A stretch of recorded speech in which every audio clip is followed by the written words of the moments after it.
राधे राधे मेरी YouTube family. तो चलिए आज मैं आपके साथ अपने शाम का एक व्लॉग या फिर रेसिपी शेयर करने जा रही हूँ। आज की फुल वीडियो में मैं आपको बहुत ही कम नज़र आने वाली हूँ और इस वीडियो में आपको एक बहुत ही ज़्यादा हेल्दी टेस्टी रेसिपी मिलने वाली है। साथ ही साथ आपको बहुत सारे हिट्स भी मिलने वाले हैं। हिट्स क्या मिलने वाले हैं, मेरे पास बहुत सारे कमेंट्स वगैरह आते हैं कि दीदी आप अपने काम को किस तरीके से मैनेज करते हो, इतना काम आप कैसे कर लेते हो, आपकी कौन हेल्प करता है। तो बहुत सारे आपके जो सवाल होंगे उनका जवाब आपको इस वीडियो में मिल जाएगा, ठीक है ना। और ये वीडियो तो मैंने बना दिया और मुझे समझ नहीं आ रहा है कि ये मैंने सही किया है या गलत किया है, लेकिन मुझे ऐसा लगता है कि मैंने 99% सही ही किया है। यहाँ पर मेरी बेटी, मेरे हस्बैंड और मेरा बेटा, ठीक है, ये शाम का खाना बना रहे हैं। महीने के 2 से 3 या 4 दिन ऐसे आ ही जाते हैं जब मैं अक्सर छुट्टी पे चली जाती हूँ। मतलब मैं घर के किसी भी काम को हाथ नहीं लगाती हूँ, चाहे झाड़ू पोछा हो, चाहे बर्तन हो, चाहे खाना हो, कुछ भी हो, एक कपड़े धो लेती हूँ बस। तो यहाँ पे ये शाम का खाना बना रहे हैं और मैंने यहाँ पर कुछ क्लिप शूट कर ली थी। इसमें ये बना रहे हैं दाल और चावल। वैसे इनका दाल वाल बनाने का अंदाज बिल्कुल ही अलग है, आगे चल के आपको बताते जाऊँगी। जितने मेरे घर में दाल की ज़रूरत होती है, हमने थोड़ी थोड़ी यहाँ पे सभी तरीके की दाल ले ली है। जैसे चने की है, तुअर की है, बारीक मसूर है, काली उड़द की दाल है, मतलब सारी दालें मैंने थोड़ी थोड़ी करके ले ली है। मैंने ली है, इन्होंने ली है।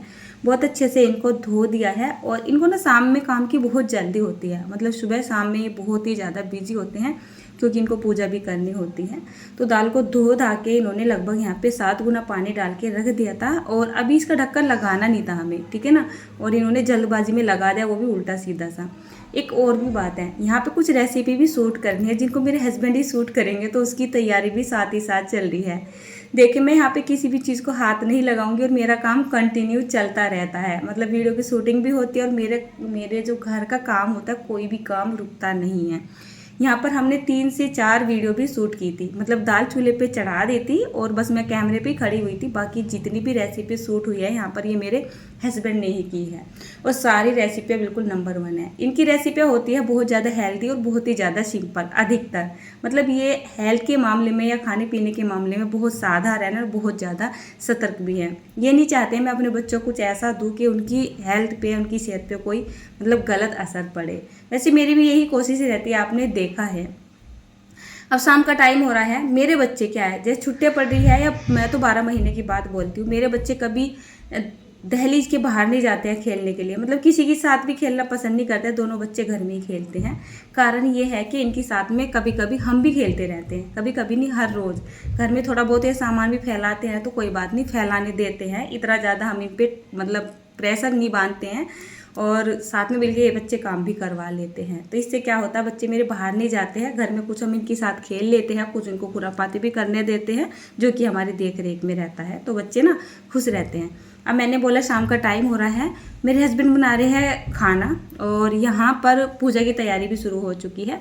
तो जब तक ये खाना बनाएंगे, कुछ पूजा यहाँ से ही कर लेंगे, जैसे कुछ भजन वगैरह गाते हैं ना, कुछ यहाँ से कर लेंगे और क्या बोलते हैं, कुछ टाइम मिलेगा तो वहाँ पे जाके ही ये कर लेंगे। साथ में दाल वगैरह भी बन चुकी है, चावल वगैरह भी लगभग में बन ही चुके हैं। इन्होंने यहाँ पे टमाटर काट लिए हैं। आज आपको एक नए तरीके की दाल देखने को मिलने वाली है। सबसे पहले इन्होंने ये एक कड़छी रख दी है, इसमें डाला है सरसों का तेल। ये घी या सरसों के तेल का इस्तेमाल करते हैं खाने में और मैं भी घी या सरसों के तेल का इस्तेमाल करती हूँ। इसमें थोड़े से सरसों के दाने और थोड़े से जीरे के दाने, थोड़ा सा हींग और थोड़ी सी लाल मिर्च डाल के चटका लिया है। दाल या तो हम बिना छुकी हुई खाते हैं या फिर उसमें स्मोकिंग फ्लेवर आ जाता है, तब हमें खाने में ज़्यादा टेस्टी लगती है। लेकिन इसमें ना तुअर की दाल भी गई हुई है तो इसमें डबल तड़का लगने वाला है और डबल तड़के में दूसरी बार में तेल नहीं डाला जाएगा, आप देखिएगा। तो जब इस तरीके से आग वाला तड़का लगाया जाता है ना चीज़ों के अंदर, तो खाने में एक यूनिक ही टेस्ट आता है।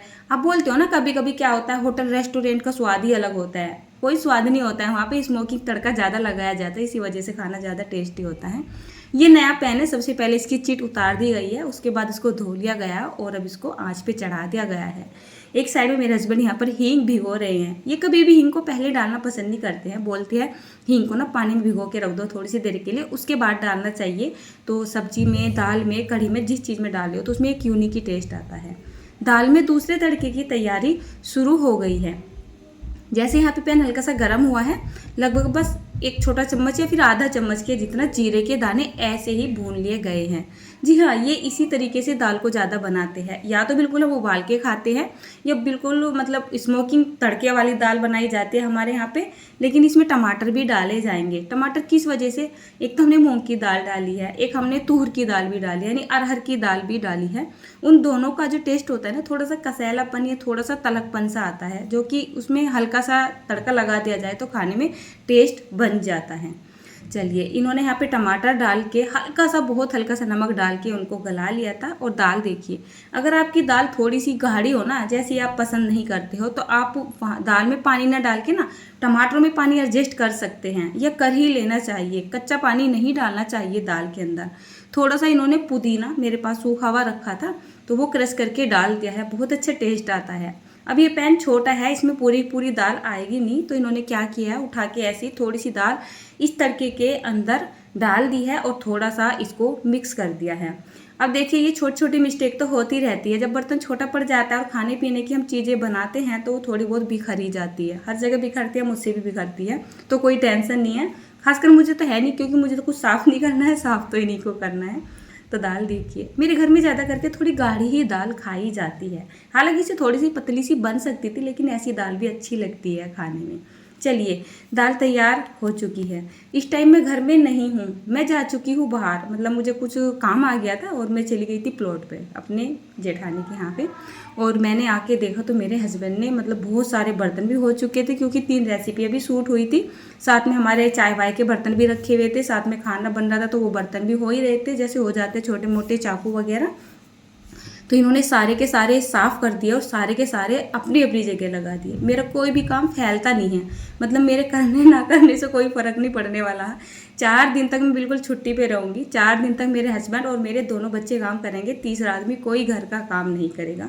साफ़ सफाई भी पूरी रहेगी, बल्कि मुझसे ज़्यादा ही रहेगी। ये क्या करते हैं, साथ ही क्या करते हैं, जितने भी मतलब गंदगी होती रहती है ये साफ़ करते रहते हैं। इन्होंने फ़िलहाल यहाँ पे दूध रख दिया है और अब ये नहाने के लिए जा रहे हैं, क्योंकि शाम की जब पूजा करते हैं तो ये नहाने के बाद ही पूजा करते हैं। और अब ये नहा के आ चुके हैं और यहाँ पर ये मेरा बेटा खुरापाती करता घूम रहा है। तो जब तक ये नहाने के लिए गए ना, इन्होंने दूध रखा था यहाँ पे, तो वो जैसे बेटी पूजा कर रही थी और मेरा बेटा, तो वो दूध उबल गया है, इन्होंने ध्यान नहीं किया, तो वो भी चलिए इन्होंने साफ़ कर दिया है।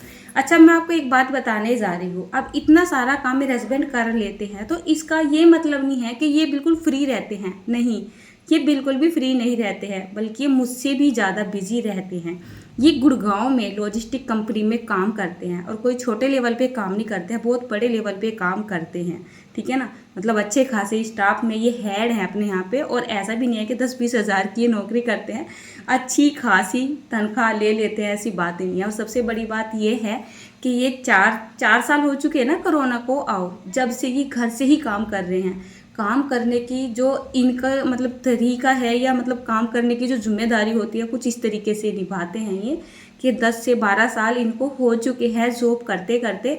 और कम से कम 4 से 5 बार ये मतलब अपनी कंपनी के द्वारा, अपने बॉस के द्वारा मतलब सम्मानित किए जा चुके हैं अपने काम की वजह से। मतलब इनका जो काम करने का तरीका होता है सभी को इतना पसंद आता है। बहुत सारा स्टाफ होता है, उनमें से एक ये स्टाफ में ऐसे होते हैं, मतलब जिनके काम करने के तरीके को देख के इनको बहुत सम्मानित किया जाता है। हालांकि देख लो, ये घर से काम करते हैं और बहुत जिम्मेदारी के साथ काम करते हैं। हर किसी को ये खुश भी रखते हैं, क्योंकि मेहनत बहुत ज़्यादा करते हैं। ये दिखावा नहीं करते हैं। मेरा काम करना कोई मेरी मजबूरी नहीं थी, मेरा पैशन था, मेरा शौक था, कुछ भी मान सकते हो आप ये, ठीक है। नहीं तो अच्छा खासा ठीक ठाक अपना चल रहा है। मैं ये नहीं बोलूँगी मैंने मजबूरी में अपना काम किया है। मेरे हस्बैंड इतना कमा लेते हैं कि हमारा अच्छे से ये पेट भर सके, छोटे छोटे हमारे सपने पूरे कर सके। तो वो तो मैंने अपने ही शौक के लिए किया हुआ है। वो अलग बात है कि हाँ, सब कुछ ठीक ठाक चल रहा है, ये भी कर रहे हैं, मैं भी कर रही हूँ, तो फैमिली और अच्छे से चल रही है। बाकी मेरे ऊपर प्रेशर कुछ भी नहीं है। मुझे कोई भी तंगी होती है, कोई भी परेशानी होती है, तो ये हमेशा मेरे साथ खड़े रहते हैं। मैं शूटिंग वगैरह करती हूँ, वीडियोस बनाती हूँ, थक जाती हूँ, तो तभी मेरे साथ लग के काम करवा लेते हैं। मेरी हारी बीमारी होती है तभी मेरा काम मतलब मेरा पूरा पूरा साथ देते हैं, और बच्चे भी पूरा पूरा साथ देते हैं। तो ये अपना ना शाम का काम निपटा रहे हैं। मेरी बेटी दूध ठंडा कर रही है, भगवान जी को पिलाना होता है ना खाना खाने के बाद। और इन्होंने पूजा भी ख़त्म कर ली है। पूजा ख़त्म करने के बाद अब इन्होंने यहाँ पर रोटियाँ भी बना दी हैं। अच्छा, ये किसी भी काम को करने में शर्म महसूस नहीं करते हैं। हमारे ऊपर कोई फ़र्क नहीं पड़ता है कि हमारे बारे में कोई क्या सोचेगा, या फिर इनके ऊपर कोई फ़र्क नहीं पड़ता है कि इनके बारे में कोई क्या सोचेगा। मतलब ये रोटी बना रहे हैं तो दूसरा कोई आ जाएगा, अरे ये तो रोटी बना रहा है, अरे ये तो बर्तन साफ कर रहा है। नहीं, इस चीज़ का इनके ऊपर कोई भी फ़र्क नहीं पड़ता है, बल्कि मैं इनको मना भी कर देती हूँ। तो इनका बोलना यही है कि अपने घर के काम को करने में कोई शर्म नहीं करनी चाहिए। हमें शर्म करनी चाहिए गलत काम करने में, हमें वो शर्म नहीं करनी चाहिए कोई हमारे बारे में क्या बोलेगा। अगर हमारा परिवार इस तरीके से अच्छे से चलता है, तेरे करने से या मेरे करने से, कोई बात नहीं है। घर का काम नहीं रुकना चाहिए और घर का जो बैलेंस है ना वो बिगड़ना नहीं चाहिए किसी भी वजह से। काम हमारा दोनों का ही है, तू भी काम करती है, मैं भी काम करता हूँ। अब बांटा हुआ काम किसी का भी नहीं है कि ये काम तुझे ही करना है। ऐसा नहीं है कि रोटियां बनाने का, बर्तन साफ करने का, पोछा लगाने का काम मेरा है तो केवल मैं ही करूँगी। नहीं, मेरे घर में ऐसा कुछ भी नहीं होता है। और जो मेरे हिस्से में काम आता है, मतलब जो इनका काम होता है, तो मैं भी कभी शर्म महसूस नहीं करती हूँ। जो इनका काम होता है और मैं कर सकती हूँ तो मैं उस काम को बहुत ईजी से कर देती हूँ। मेरी तरफ से कोई दूसरा करता है या नहीं करता है, सेम इनका भी वही है। जो मेरे काम होते हैं, मुझे हारी बीमारी हो जाती है, मुझे कभी ज़रूरत होती है, तो ये कभी भी शर्म महसूस नहीं करते हैं किसी के भी सामने। ऐसा नहीं है कि अकेले में करते हैं, किसी के भी सामने, चाहे मेरे मायके से आ जाओ, चाहे कोई मेरे ससुराल वाला बैठा हो, ये मेरा साथ पूरा पूरा देते हैं। इसी वजह से मैं अपने काम को बहुत सही तरीके से, बहुत मेहनत से, बहुत ईमानदारी से करती जा रही हूँ। यहाँ पे हम सभी बैठ के खाना खा रहे हैं और कोशिश करते हैं कम से कम बर्तन गंदे हो, लेकिन कम से कम बर्तन गंदे नहीं होते हैं। साथ में इन्होंने आज सेवइयाँ भी बनाई थी, मतलब मेरी बेटी ने थोड़ी सी सेवइयाँ बना ली थी। और मीठे के ये दोनों, मतलब बाप बेटी बहुत शौकीन है, तो इन्होंने कटोरी खाली कर दिया है बिल्कुल। अब देखिए यहाँ पे बर्तन वगैरह बिल्कुल साफ़ हो चुके हैं और सोने की तैयारी हो रही है। बहुत काम करते हैं वास्तव में। मैं बोलती हूँ कि किसी के हस्बैंड शायद इतना काम नहीं करते होंगे जितना ये काम करते हैं। घर में जितने भारी काम होते हैं बेचारे सारा ही कर लेते हैं। तो हम सबसे ऊपर वाली छत पे सोते हैं, नीचे ना घुटन सी होती है, बहुत गर्मी गर्मी सी फील होती है। तो सबसे ऊपर खुली छत है, आपने देखी है बहुत बार, सर्दियों में मैंने बहुत सारे व्लॉग शेयर किए हैं। तो 2 चारपाई हमने यहाँ पे लाके डाली हुई है और ये सर्दियों की ना रजाई निकाल के रखी हुई थी। और हमें चादर पे नींद नहीं आती है क्योंकि नीचे बेड के गद्दे पे सोते थे ना, तो हमने रजाई रखी नहीं है। रजाई बिछा के, चादर बिछा के, मच्छरदानी लगा के और पंखा लगा के आराम से पैर फैला के सोते हैं हम यहाँ पे। और अब टाइम हो चुका है कम से कम 10 बजे का, 10 से सवा 10 बजे का टाइम ही हो चुका है। और जब हम ऊपर सोते हैं तो हमें ऐसा लगता है, हमें क्या, मेरे हस्बैंड कुछ ज़्यादा मानते हैं और बच्चे मतलब ये पूजा पाठ भी बहुत ज़्यादा करते हैं। आपने देखा होगा, मैं तो कम ही करती हूँ। तो ये बोलते हैं हमारे भगवान जी को भी गर्मी लगती है, जैसे हमारे राधे कृष्ण जी हैं और कान्हा जी हैं। तो ये क्या करते हैं, हम भी ऊपर ही सोते हैं अपनी चारपाई पे। और इनका भी एक हमने स्टूल रखा हुआ है और जो इनकी चौकी है ना, मतलब इनका बिस्तर भी हम ऊपर ही लगा देते हैं। मच्छरदानी लगाई हुई है भगवान जी की। और इनका एक छोटा सा ना कूलर लाया हुआ है, तो इनका भी चला देते हैं, अपने भी चला देते हैं। भगवान जी खुश तो हम भी खुश ही रहते हैं, ऐसा मान सकते हो। और ये लास्ट काम रह जाता है जो कि डेली के डेली का होता है। अब बहुत टाइम तो हो चुका है, थोड़ा सा लेट भी हो चुका क्योंकि काम करने में इतनी देर हो गई थी। तो कुत्तों का खाना भी बनता है हमारे यहाँ पे, मतलब 8-10 कुत्ते मान सकते हो आप, ये जो स्ट्रीट डॉग होते हैं। तो इनको खाना या रोटी देने के लिए पहुंच चुकी हैं। एक क्लिप मैंने और भी शूट कर ली थी और ये सुबह की है। ऐसा नहीं है कि मतलब एक वीडियो या व्लॉग ही बनाया गया है, नहीं, 3-4 दिन तक मेरे घर में यही रूटीन चलता है। कल मेरा बेटा बोल रहा था कि मुझे मम्मी आलू के पराठे खाने हैं, और बच्चों को पता मम्मी बनाएगी, लेकिन इन्हें बच्चों को ये नहीं पता है मम्मी से ज़्यादा एक्सपर्ट पापा ही है, क्योंकि पापा ने मम्मी को आलू के पराठे बनाने सिखाए हैं। तो अभी सुबह ही सुबह का टाइम हो रहा है, बच्चे पूजा कर रहे हैं, बच्चों को भूख लग रही है, थोड़े आलस में बैठे हुए पूजा कर रहे हैं और ये ना आलू के पराठे बना रहे हैं। तो कुल मिला के मैं आपसे बोलना चाहूँगी, ये क्लिप शूट करने का मकसद केवल मेरा इतना ही था कि मेरे घर में हमारा काम किस तरीके से मैनेज होता है और सभी को ऐसा करना भी चाहिए।